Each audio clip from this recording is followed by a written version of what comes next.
వ్యూవర్స్కి సబ్స్క్రైబర్స్కి అందరికీ శ్రీకృష్ణ జన్మాష్టమి శుభాకాంక్షలు. చూసారా మన కిట్టయ్య సన్నజాజి పందిరి కింద తులసి దళాల మధ్యలో పారిజాత వృక్షం కింద రకరకాల మందారాలతో సేద తీరుతున్నాడు. చూడండి, బుల్లి కిట్టయ్య చూడండి, ఉత్తి కనకాంబరాల మధ్య ఉన్నాడు.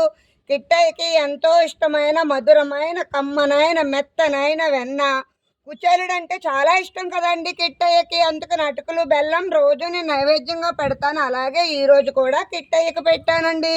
పారిజాత వృక్షం కింద సేద తీరుతున్న కిట్టయ్యకి పారిజాతాలతో అమ్మమ్మ అభిషేకిస్తుంది. చూడండి, ఇక్కడ బుల్లి కిట్టయ్య, ఇక్కడ పెద్ద కిట్టయ్య. మా కిట్టయ్య మీ అందరికి నచ్చితే కామెంట్ చేయండి. ఈ వీడియో నచ్చితే లైక్ చేయండి, షేర్ చేయండి, సబ్స్క్రైబ్ చేయండి. అమ్మమ్మని సపోర్ట్ చేయండి. అమ్మమ్మని బాగా ముందుకు తీసుకువెళ్తున్నారు. మురళి చూసారా ఎంత బాగుందో కదా అండి.